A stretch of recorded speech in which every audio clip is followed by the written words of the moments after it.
ya la última clase de este tema 4, con lo cual vamos a cerrar el tema del control continuo. Hoy día nos vamos a dedicar fundamentalmente a dos aspectos. Los criterios de conducta para poder decidir qué es apropiado o no y poder comparar el comportamiento de sistemas de control. Y finalmente, lo que es la sintonización de controladores y qué procedimientos, qué reglas tenemos para esto. Bueno, la idea de esta primera parte era analizar sistemas de control automático. Concretamente, sistemas de control automático que se aplicaban a equipos industriales de flujo continuo. Por ejemplo, nuestro caballito de batalla durante toda esta parte fue este sistema, una mezcla de dos corrientes de distintas temperaturas que se deben hacer de modo tal de mantener una temperatura de salida constante. ¿Y qué es lo que hemos hecho en el curso de todo esto? Bueno, hemos tratado de encontrar un modelo matemático que pueda describir el comportamiento de este sistema de control automático. Para eso nosotros hemos necesitado definir de una forma especial ese comportamiento dinámico, el modelo dinámico. Y lo hemos hecho codificándolo como función de transferencia. Ustedes saben que los modelos matemáticos pueden asumir distintas formas. De hecho, el proceso se describe, su modelo matemático viene descrito en una ecuación diferencial o en más de una ecuación diferencial, pero una forma especial de describir el comportamiento dinámico es a través de funciones de transferencia. Vimos cómo se podían obtener en forma teórica o en forma experimental las funciones de transferencia de los equipos. También vimos con qué se construyen los sistemas de control automático, es decir, los dispositivos mínimos que tenemos para un sistema de control, el más simple, el más elemental de todo, que es un feedback, una realimentación que consta de un elemento de medición, un controlador y un elemento final de control.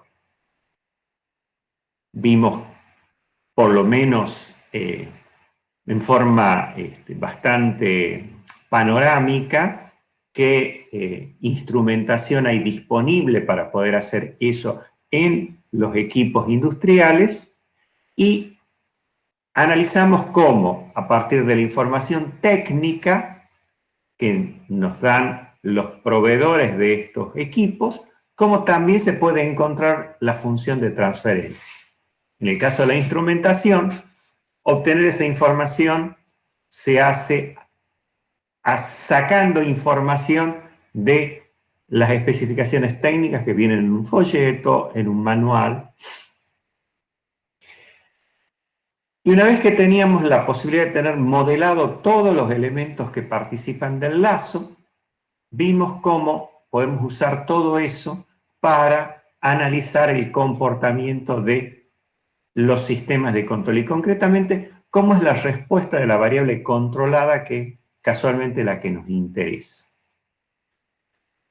Vimos que un concepto fundamental es el de la estabilidad y casualmente la estabilidad es lo que se debe guardar en cualquiera de estos sistemas con el objeto de tener un control.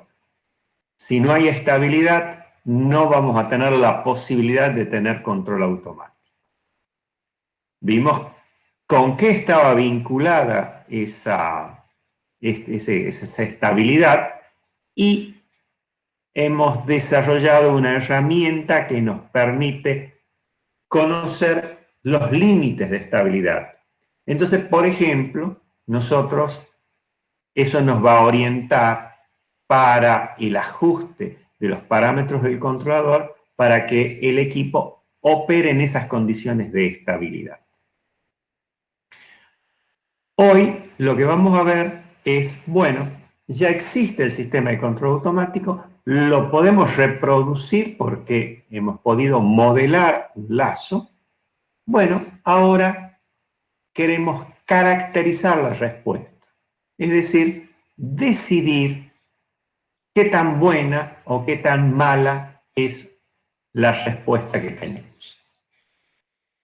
Acá está representado bastante esquemáticamente la respuesta de un mismo equipo con la misma instrumentación, es decir, tiene el mismo elemento final de control, tiene el mismo elemento de medición-transmisión y tiene el mismo controlador. Nada más que a uno le hemos puesto unos determinados parámetros y a otros le hemos puesto otros parámetros. Y para una misma perturbación responden de la forma que estamos viendo aquí. Fíjense que si nosotros elegimos los parámetros del controlador distintos en un caso y en otro, vamos a obtener distintas respuestas. Ese es el grado de libertad que se tiene en los sistemas de control. El ajuste del controlador, los parámetros que le podemos colocar al controlador.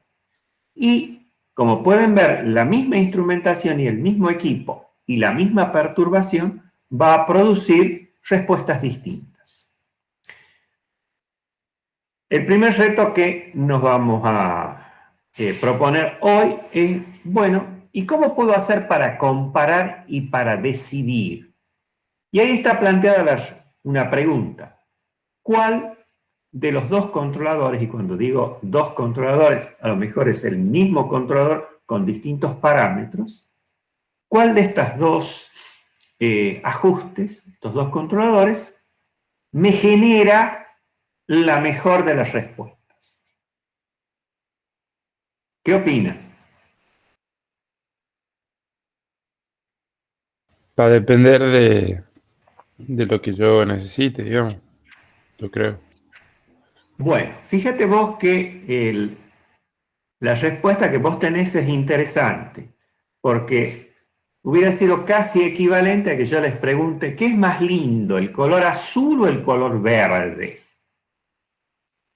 Bien, el criterio de conducta, es decir, el patrón con el que yo califico una respuesta, porque eso es un criterio de conducta, va a depender de cuáles son mis objetivos de control, para qué lo quiero al sistema de control, cuáles son las limitaciones que yo tengo en la operación de este equipo y para lo que he puesto este controlador.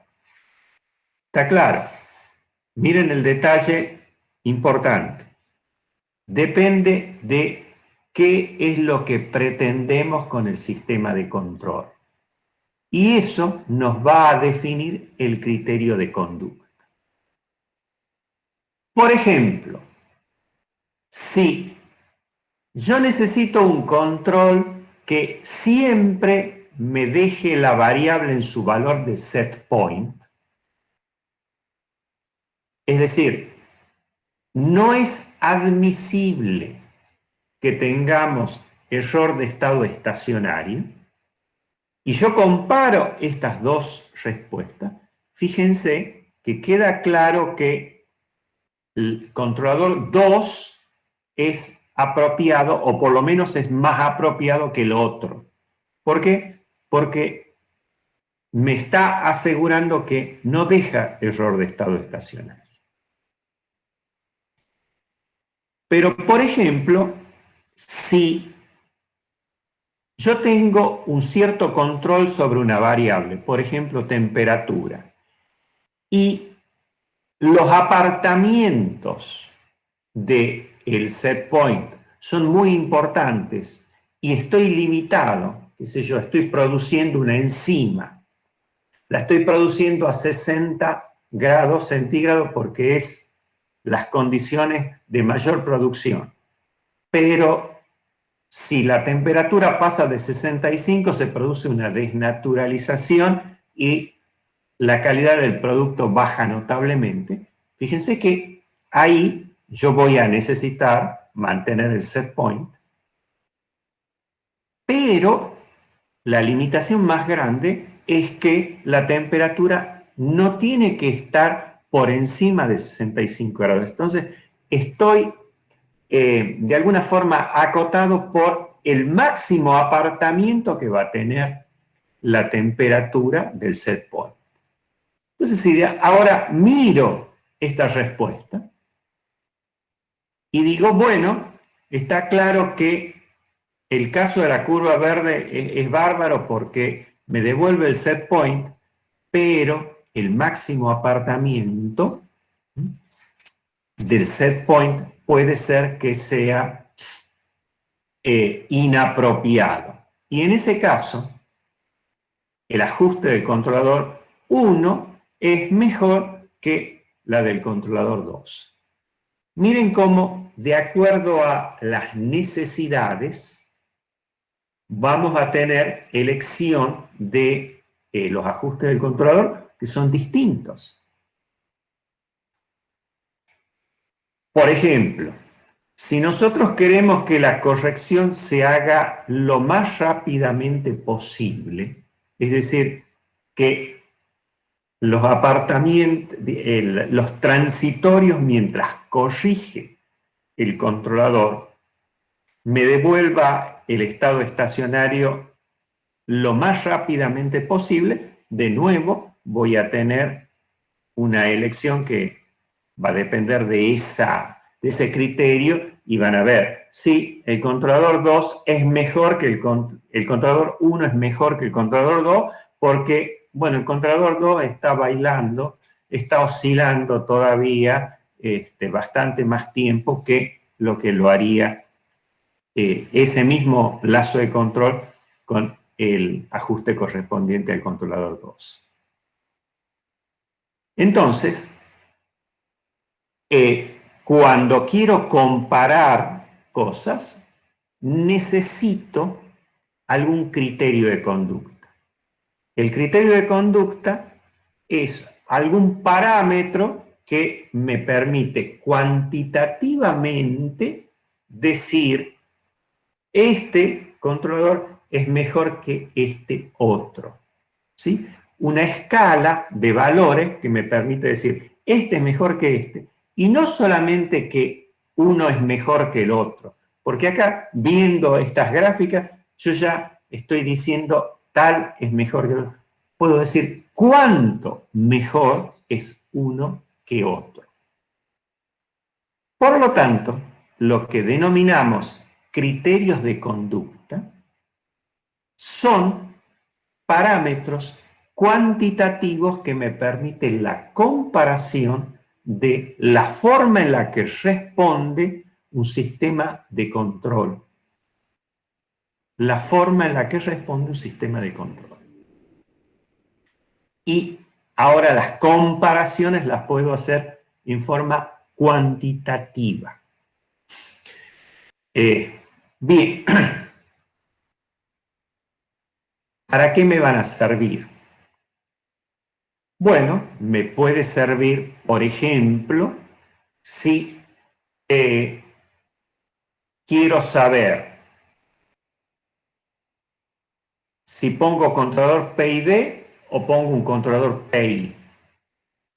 Nosotros, en la clase anterior, dijimos que muchas veces se utiliza las tres acciones de control. La acción integral se la utiliza siempre para hacer que el offset sea 0.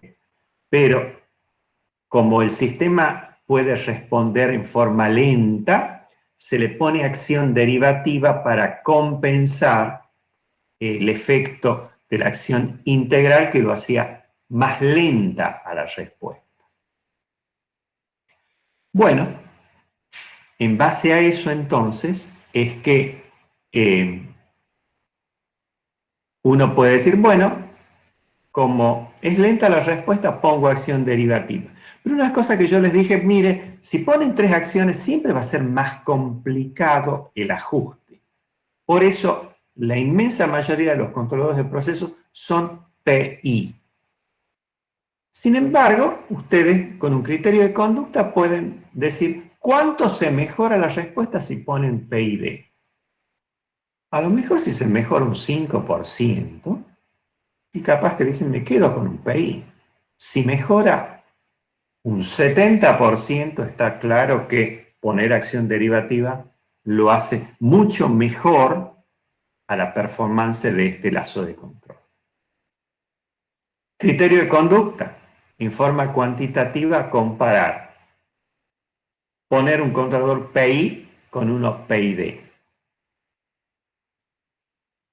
Fíjense que, y eso vamos a ver un poco más adelante, tenemos reglas, tenemos recetas para sintonizar un controlador. Si utilizo tal regla, puedo tener un controlador PI, pero si utilizo otra regla, los parámetros KC y TI van a ser distintos. Al ser distintos los parámetros que utilizo a partir de esas dos recetas, voy a obtener resultados distintos. ¿Cuál de los dos es mejor? Bueno, puedo utilizar un criterio de conducta para poder comparar casualmente esas reglas de sintonización. Y a veces vamos a tener estrategias de control que son más elaboradas que este lazo simple. Nosotros no las vemos, pero hay estrategias de control que llevan adelante una cantidad de mediciones y de modificaciones al feedback elemental que nosotros hemos visto, y eso puede hacer que el sistema tenga un mejor comportamiento. Bueno, puedo tener una estrategia elaborada, puedo tener una estrategia simple, puedo compararla a las dos ante una misma perturbación, y ahí yo puedo decir, esta estrategia mejora mucho respecto de esta otra. Entonces, fíjense que los criterios de conducta me van a permitir hacer una comparación cuantitativa. ¿Sí? Ustedes están acostumbrados a criterios de conducta. Nada más que a lo mejor no los llamamos así, o criterio de performance. ¿Sí? Si queremos decidir cuál es el nivel de vida en Suecia, en el Congo o en Argentina, utilizo un parámetro, qué sé yo, el Producto Bruto Interno Per cápita. Fíjense que es un número que cuantitativamente me permite decidir cuántos son los ingresos en promedio que una persona de un determinado país tiene en un año. Y eso me permite tener una idea del nivel de vida en estos distintos países. ¿Sí? Si de pronto, para acceder a una beca, les piden un promedio ponderado de materias, fíjense que ese es un índice de conducta que le permite al que está haciendo la selección ver la performance que ha tenido un alumno para, digamos, en sus evaluaciones para recibirse.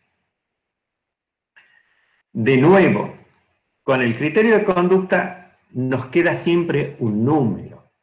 Ese número me permite comparaciones. Y es cierto que muchas veces con un número, simplemente nosotros estamos resumiendo un montón de dimensiones del fenómeno que estamos analizando. Pero es bastante útil por lo menos para poder decidir cuánto de mejor es una situación que otra.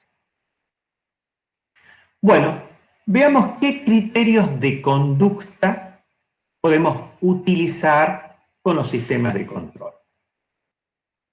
Bueno, lo primero que tenemos que tener en cuenta es que la respuesta que tiene la variable controlada o la señal transmitida cuando actúa una perturbación sobre un sistema de control, el patrón de respuesta es siempre oscilatorio y se busca que sea oscilatorio.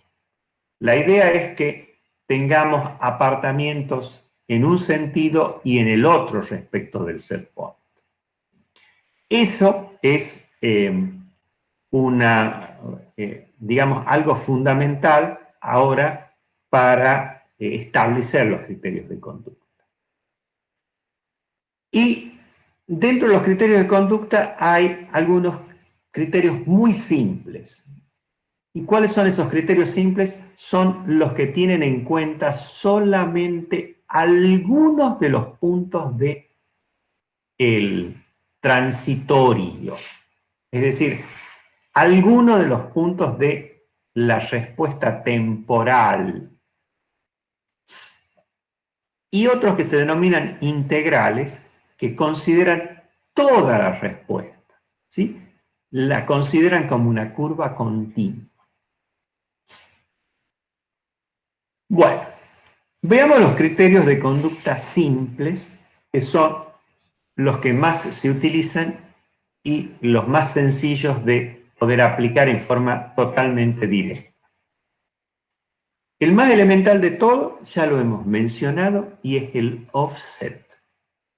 El offset, les recuerdo, lo que nos decía es que si había una perturbación permanente, un cambio permanente en una variable de entrada, la variable controlada no volvía, después que terminaba las correcciones, el nuevo estado estacionario que alcanzaba no llegaba al set point, no volvía a alcanzar el set point. Y la discrepancia entre ese estado estacionario final y el valor inicial es lo que denominábamos offset. La idea es que cuanto más grande es el offset, es peor la performance de este lazo de control. Entonces, uno podría comparar dos formas, dos controladores, midiéndoles su offset. Y por supuesto, el que tenga offset más grande va a ser el que tiene una menor performance porque me las deja a la variable más alejada del set point. Otro criterio que se puede utilizar y que puede ser de utilidad en la comparación es el máximo apartamiento que tiene la variable de su set point. Aquí la vemos en esta respuesta oscilatoria, ¿sí? El máximo apartamiento se lo obtiene con el primer pico y me estaría diciendo, bueno, ¿cuánto más alejado va a llegar a estar la variable controlada de su set point? Y eso puede ser clave de acuerdo a el proceso que tengamos. Una alternativa a esto es medir el sobrevalor y el máximo sobrevalor.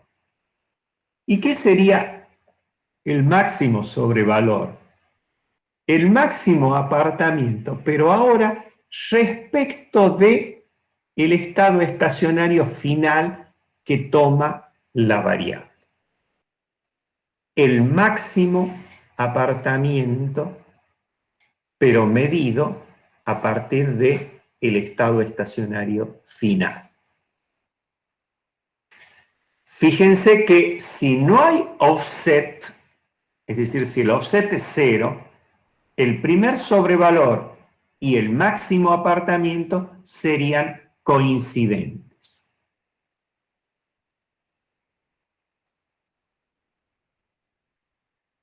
Hay un par de criterios de conducta que caracterizan la respuesta transitoria a partir de cómo es la oscilación del sistema. Y la respuesta oscilatoria que se obtiene tiene dos características. Dos características. Una característica tiene que ver con la frecuencia de oscilación o su equivalente con el periodo propio de la oscilación. ¿Y qué es el periodo propio de la oscilación? Bueno, el tiempo que media entre dos picos o entre dos valles. Muchas veces, y ustedes vieron que casualmente a partir del análisis con funciones de transferencia, en vez de tener el periodo propio, podemos tener la frecuencia propia de oscilación, que es la frecuencia circular definida como 2pi dividida en ese periodo propio. ¿Qué nos da esa frecuencia? La velocidad de oscilación. Fíjense que un periodo propio de 3 horas, que podría ser el periodo propio de oscilación de un lazo de composición en una columna de destilación más o menos importante, grande, ¿no? Me permitiría compararlo con el periodo propio de oscilación de un lazo de temperatura en un intercambiador pequeño, que a lo mejor es de 6 minutos o 9 minutos. Fíjense que la frecuencia propia o el periodo propio nos va a dar entonces la idea de cuánto se tarda en oscilar un sistema. Y nos permitiría, por ejemplo, decidir si la dinámica de tal equipo es lenta comparada con la de tal otro. Otra característica propia de la oscilación de los transitorios, casualmente de los sistemas de control, es la relación de atenuación. Y la relación de atenuación nos da una medida de cuán rápido se van amortiguando las oscilaciones. Es decir, con qué rapidez desaparecen, contando periodos de oscilación, una oscilación. Y se define como nosotros lo hemos definido para sistemas de segundo orden. Estudiamos los sistemas de segundo orden porque casualmente ese patrón de respuesta oscilante es el de los sistemas de control. ¿Y cómo lo definimos? Como el segundo sobrevalor dividido en el primer sobrevalor. Fíjese que de pronto cuanto más pequeño es esa relación de atenuación, nos está diciendo que el sistema se amortigua más rápidamente. Relación de atenuación 1/4 me diría que el primer sobrevalor, si vale 1, el segundo vale 0,25. ¿Sí? Y por supuesto que el tercero valdrá 0,125. Eso nos dice cuán rápidamente los apartamientos se van amortiguando. Y esa es la otra dimensión propia de este patrón de respuesta oscilante.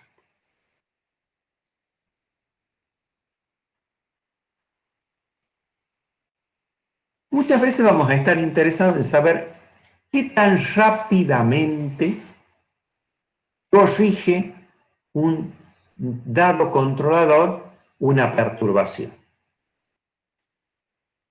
Y la forma, digamos, natural de decidir si es rápido o no es rápido,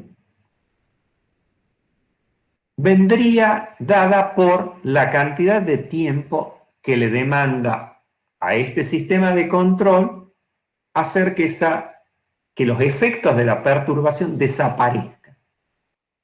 ¿Y qué significaría que los efectos de la perturbación desaparezcan? Que alcancemos el tiempo que le demanda alcanzar el nuevo estado estacionario.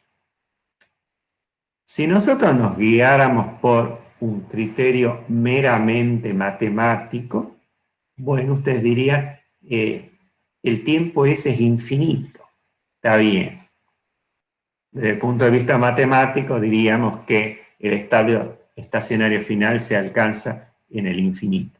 Pero sin embargo, nosotros medimos las variables con determinados instrumentos que tienen cierta apreciación de la variable. Hay valores que ya no pueden ser medidos por el instrumento. Fíjense entonces que uno podría decir, se alcanza el estado estacionario final cuando la variable que estoy analizando está dentro de este rango de variación. Por ejemplo, si estoy midiendo temperatura y tengo un instrumento que tiene una exactitud de más o menos 0,1 grados centígrados, bueno, yo voy a considerar que el estado estacionario final lo alcanzo cuando las variaciones de temperatura son más chicas que 0,1 grados centígrados. Fíjense que el propio elemento de medición me estaría indicando, bueno, cuando uno alcanza el estado estacionario final. Bueno, trayendo eso a la respuesta de los sistemas de control, fíjense que nosotros podríamos decir, bueno, ¿cuánto le demanda un lazo alcanzar el nuevo estado estacionario? Bueno, cuando la variable se encuentra dentro de una cierta banda que corresponde a la exactitud del instrumento con la que mido la variable. A ese tiempo nosotros lo vamos a denominar tiempo de estabilización. Es settle time en la literatura de control. Entonces, fíjense que si nosotros tenemos un comportamiento oscilatorio como el que vemos aquí, pero nuestro instrumento tiene una exactitud que me determina una banda como esta que observo aquí, miren este transitorio que solamente se extinguiría en t igual a infinito.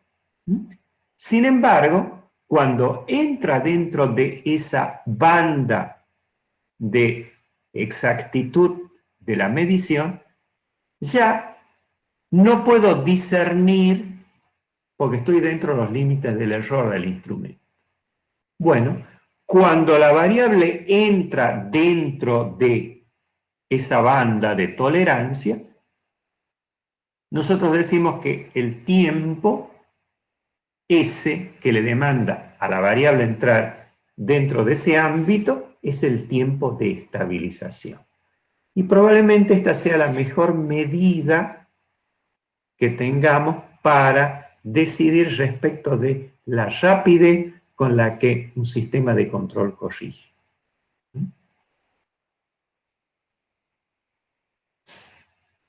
Bueno, todos estos que vimos son criterios de conducta simples. ¿Por qué? Porque utilizan la información de algún punto de todo el transitorio que se despliega como respuesta a la perturbación. hay criterios de conducta, denominados integrales, que consideran la curva continua de la respuesta. Los criterios de conducta integrales hay varios, yo solamente les voy a mencionar uno, que en principio tampoco vamos a hacer cálculos con esto, pero sepan que hay una forma un poco más sofisticada de poder medir el efecto de una perturbación con un indicador como estos.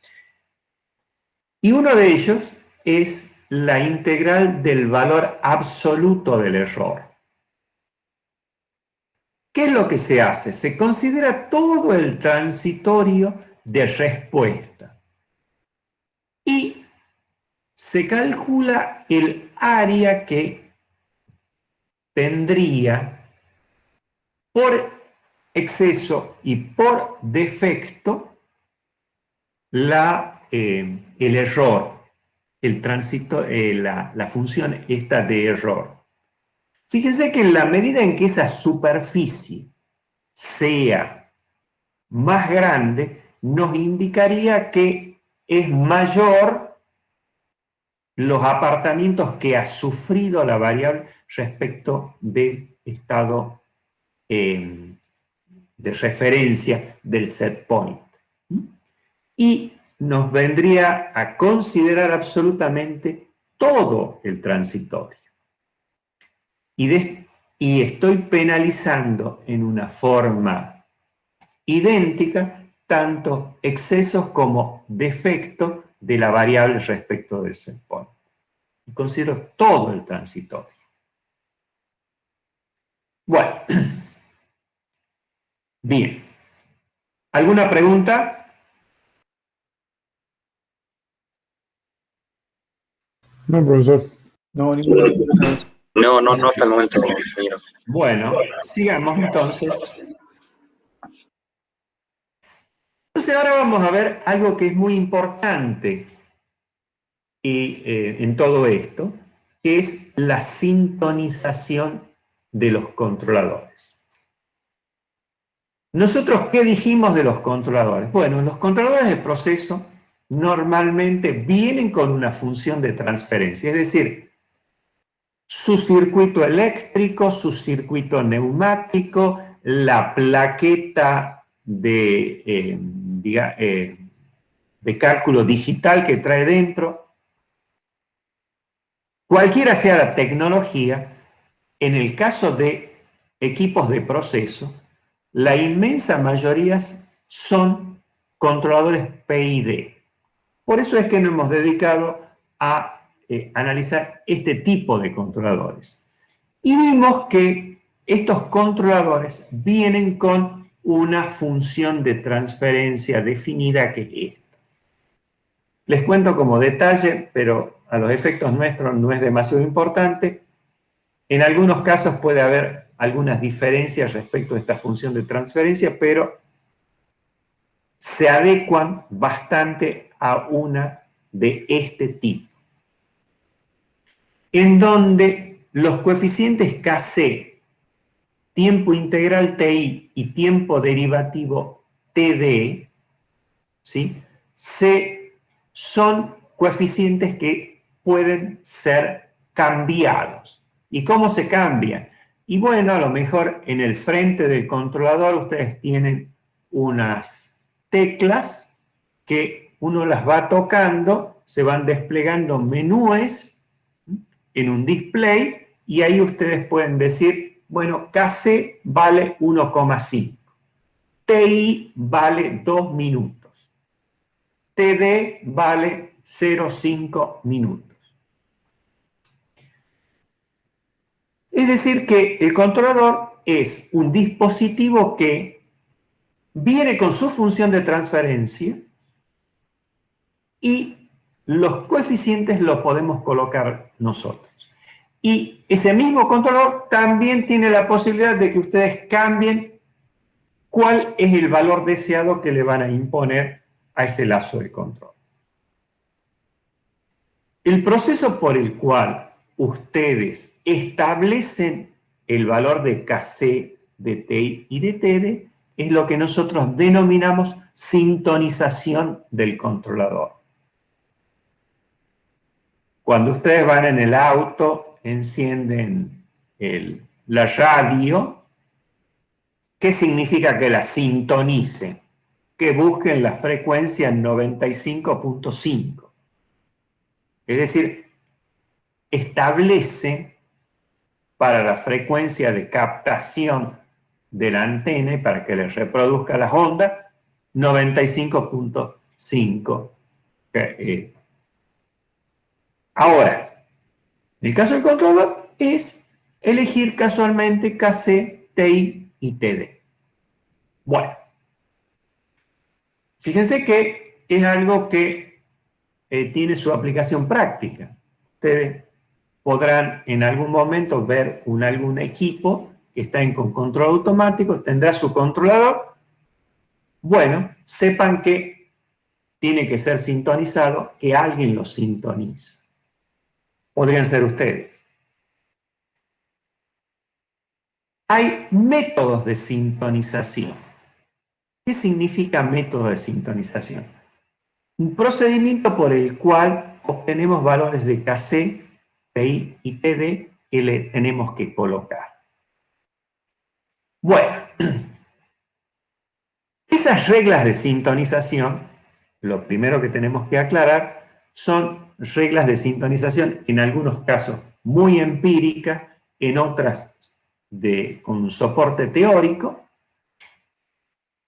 Y estas reglas de sintonización, por lo menos en principio, les va a dar los valores que usted le tiene que poner a Kc, Ti y Td. Ahora bien, una vez que han sido colocados esos valores, deben ser tomados en principio como los primeros ajustes. ¿Por qué? Porque después, viendo cómo es el comportamiento del controlador cuando ya está trabajando con las perturbaciones propias del sistema, uno puede hacer retoques, cambiar un poquito la ganancia, bajar un poco el tiempo integral, subir un poco el tiempo derivativo, ¿sí? Entonces, estos métodos de sintonización les proveen a ustedes los primeros valores que en general son relativamente buenos. Valores relativamente buenos, ¿sí? Y que sepan que una vez que el controlador fue sintonizado con esos valores, uno, de acuerdo a cómo es la respuesta, puede ir retocándolos. Y ustedes me dirán, ¿y para qué los retocamos? Bueno, de nuevo, volvamos a lo que estuvimos viendo en las últimas clases. Si ustedes cambian los valores de los parámetros, cambia la forma en la que responde el sistema de control. Entonces, por ejemplo, si ustedes ven que tiene una relación de atenuación muy alta, es decir, presenta muchas oscilaciones antes de estabilizarse la variable, dirán, puede ser que la ganancia esté medio alta, entonces lo que voy a hacer, la bajo un poco para mejorar la relación de atenuación. Yo puedo retocar un parámetro del controlador para cambiar la forma en la que el controlador genera las respuestas. Es decir, retocando los parámetros del controlador, puedo cambiar el comportamiento. Y para eso también me serviría como regla, por ejemplo, un criterio de conducta. Si veo que la relación de atenuación es 0,5, digo, esto es muy alto. Yo necesitaría que sea algo más bajo. Una regla, digamos, un heurístico, es decir, una regla dada por la experiencia, dice que los controladores deberían tener relaciones de atenuación de alrededor de 1/4. Eso se considera un grado de atenuación razonablemente bueno para un sistema de control. Bueno, fíjense que a lo mejor ustedes hacen un procedimiento, sintonizan el controlador y después ven cómo responde. Si la relación de atenuación no es muy buena, la retoca. Bueno, dicho esto, hay muchísimos métodos de sintonización, ¿sí? Porque hay un montón de gente que se dedicó a analizar y producir reglas. Pero de todas las reglas que hay dando vuelta, pueden ser catalogadas en dos categorías, son de dos formas. Métodos en lazo cerrado o métodos en lazo abierto. Y eso depende de cómo se obtiene la información para producir la sintonización. Nosotros vamos a ver tan solo dos de estos métodos, ¿sí? Hay más, pero en general son variantes de estos dos métodos fundamentales. Y de hecho, los métodos que vamos a ver tienen una tonelada de años encima porque han resultado ser razonablemente buenos para el ajuste de los controladores, por lo menos para los valores previos. Y los valores previos que terminan sacando con estos métodos son bastante razonables.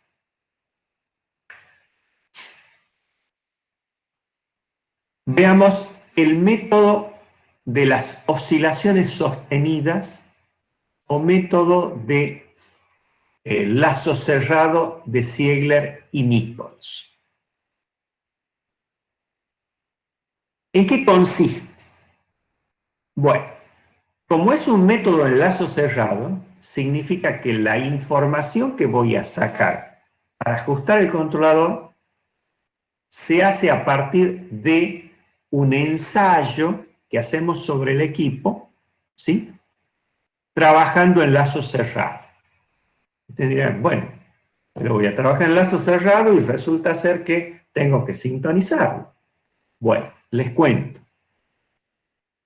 ¿En qué consiste este método? Se pone acción proporcional solamente. Es decir, lo primero que se hace, independientemente del tipo de controlador, del tipo de acciones que elijamos, lo primero es poner acción solamente proporcional. Muy bien. A partir de esa, de poner control proporcional, hay que poner alguna ganancia. Bueno, lo que se hace es poner una ganancia bien baja. ¿Qué sé yo? Un valor, por ejemplo, 0,1. Se lo cierra al lazo de control y se le produce alguna perturbación. En algunos casos, qué sé yo, podría aumentar la temperatura acá, un caudal allá y ver cómo responde.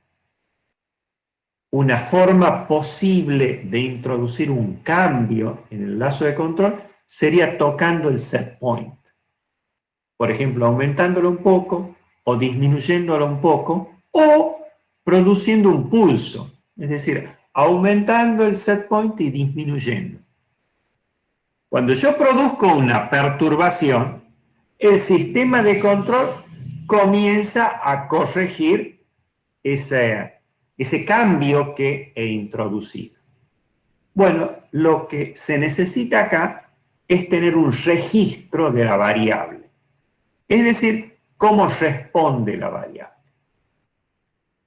Si he puesto una ganancia muy, muy baja, lo más probable es que tenga una respuesta atenuada. ¿Eso qué quiere decir? Que los sucesivos picos se van disminuyendo uno respecto del anterior. Bueno, se lo observa a eso. Si la respuesta es atenuada, aumenta la ganancia. Cuando aumento la ganancia, la respuesta se va a hacer menos atenuada. Es un comportamiento que nosotros ya hemos visto. Si aumento la ganancia, el sistema tiende a tener oscilaciones menos atenuadas. Bueno, después lo que hago es aumentar de nuevo la ganancia y sigo aumentando la ganancia y perturbándolo al sistema hasta que logro tener oscilaciones sostenidas. ¿Qué quiere decir oscilaciones sostenidas? Tener un oscilador en donde la amplitud de la oscilación sea siempre la misma. Si miramos aquí, ¿cómo ha hecho el operador? Bueno, el operador primero puso un KC igual a 4, cambió el set point y la respuesta que obtuvo es esta. Como pueden ver, es atenuada. Dijo, bueno, la aumento. Le pongo el doble, 8. Cuando le he puesto 8, cuando comienza a oscilar, el sistema se vuelve inestable. Es decir, las oscilaciones comienzan a amplificarse. Pero como a lo que yo quiero llegar es a oscilaciones sostenidas, quiere decir que la tengo que bajar a la ganancia. Si la bajo a la ganancia, miro que ahora las oscilaciones se parecen más y ahora la segunda baja respecto de la primera. Quiere decir que la puedo aumentar un poquito más. Por prueba y error, más o menos llego a que con 6.2 de ganancia tengo oscilaciones sostenidas. Bueno, toda esa experiencia sobre el lazo, ¿sí? Ir aumentando la ganancia hasta, y si me paso, vuelvo, pero la idea es encontrar la ganancia que me da oscilaciones sostenidas. Bueno, cuando tengo las oscilaciones sostenidas, me fijo cuál es la ganancia y me fijo cuál es el periodo de oscilación. Estos señores Hiller y Nichols, que son los que lo han propuesto como método, ¿sí?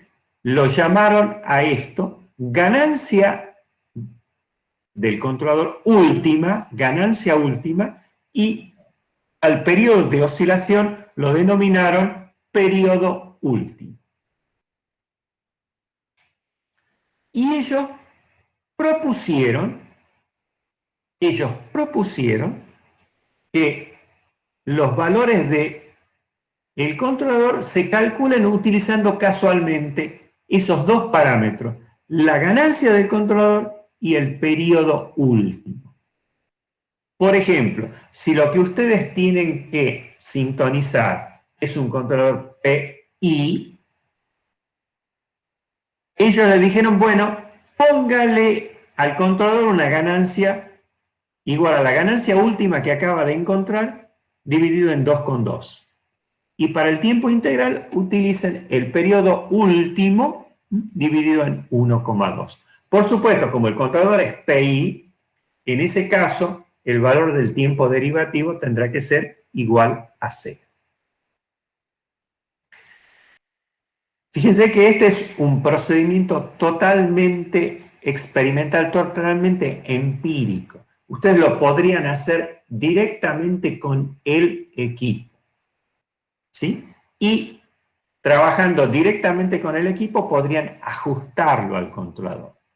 Pero si ustedes tienen un modelo de los elementos del lazo, es decir, tienen todas estas funciones de transferencia GB, GP, GT, podrían, utilizando un simulador, ver cuál es la ganancia del control proporcional que lo lleva a oscilaciones sostenidas. Y con el mismo criterio, a partir de los valores de ganancia última y de periodo último, tener los valores de sintonización para este, digamos, para este controlador. ¿Por qué se denomina método enlazo cerrado? Porque la experiencia que se hace para sacar cuáles deben ser estos parámetros es una experiencia enlazo cerrado. Esta misma gente, Ziegler y Nichols, propusieron un método, pero utilizando información de lazo abierto. ¿Esto qué quiere decir? No lo considero al lazo en automático y hago una experiencia. ¿Cuál es la experiencia que hay que hacer? De nuevo, vamos a necesitar un registro de la variable. Y en la señal de salida del controlador, la que va al elemento final de control, se le introduce un cambio tipo escalón. Eso se puede lograr utilizando el mismo controlador puesto en manual, es decir, que no trabaje, pero su señal de salida la podemos utilizar. Y qué sé yo, pasar de 10 mA a 12 mA en forma rápida, y esa señal va a actuar sobre el IP de la válvula. Y la válvula, qué sé yo, abre y genera una respuesta en la variable controlada. ¿Y qué hacemos? Registramos la señal transmitida. Fíjense, si me vuelvo yo al lazo de control, produzco en U un escalón y registro la salida del transmisor. Por supuesto, ahora el controlador está anulado, no controla. Por eso, este método se denomina método enlazo abierto. Muy bien, cuando produzco ese escalón, obtengo alguna respuesta. Si esa respuesta es una sigmoide casualmente sería, ¿sí?, tener una S acostada, es decir, acá no tiene oscilaciones ni se pasa del estado estacionario final, sino es una sigmoide.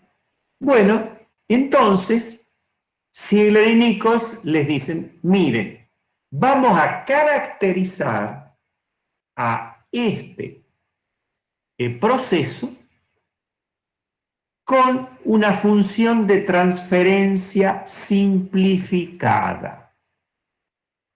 Y para eso vamos a utilizar una metodología que es la que nosotros les dimos en el tema 2 cuando estábamos haciendo la caracterización simplificada.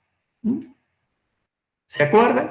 El método de Ziegler y Nichols que nosotros habíamos dicho consistía en ubicar el punto de inflexión, trazar la tangente por el punto de inflexión y en donde interceptaba al estado estacionario final me permitía calcular el tiempo integral.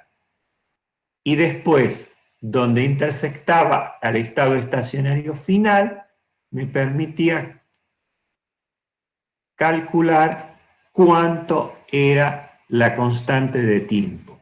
Y ahora el sistema venía caracterizado entonces por un tiempo muerto y una constante de tiempo. No era la representación exacta del sistema, pero por lo menos era una representación aproximada. Y esa función de transferencia representa la respuesta, o a las funciones de transferencia del producto de la función de transferencia del elemento final de control, del proceso en sí mismo y del transmisor. Una vez que obtenemos los parámetros de esa función de transferencia, ganancia, tiempo muerto y constante de tiempo, bueno, Ziegler y Nichols proponen fórmulas para calcular la ganancia, el tiempo integral y el tiempo derivativo. Y como, de nuevo, si tenemos que sintonizar un controlador PI, por ejemplo, la ganancia se calcularía con esta formulita que tenemos aquí. Y el tiempo integral, que es en tiempo, fíjense, es el tiempo muerto dividido 0,3. De estos dos métodos, que son los originales métodos de sintonización de controladores, se han hecho muchas variantes. Si ustedes consultan libros académicos o libros bastante técnicos, la van a encontrar a estos métodos de sintonización y unos cuantos más que en general son variaciones de estos. Bueno, de nuevo, esto les dice qué valores le van a poder poner al controlador y después lo ponen a trabajar. Y en base a cómo es la respuesta, eventualmente ustedes tendrán que ir retocando esos valores, esos parámetros, para que la respuesta se adecue a las necesidades del proceso. Bien, ¿preguntas?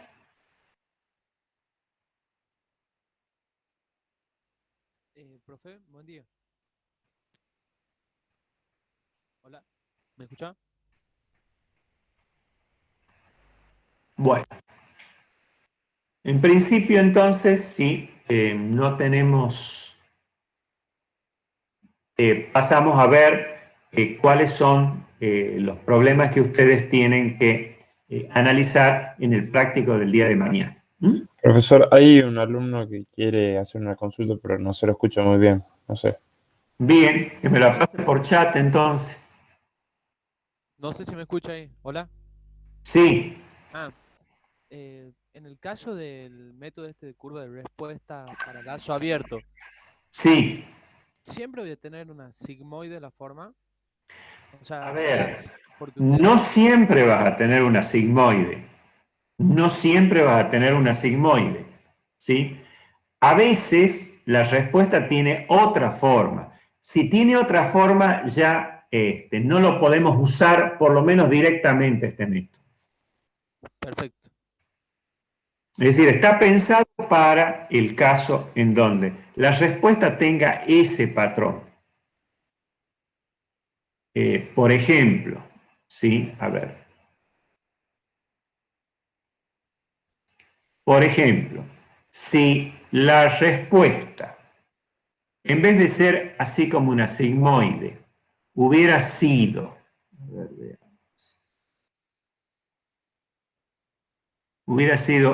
qué sé yo, así, que se podría haber dado. En principio ya no nos serviría este método, porque está pensado casualmente para una respuesta que va a buscar el estado estacionario final de, digamos, de un solo lado, ¿sí? Del mismo lado. Bien, gracias.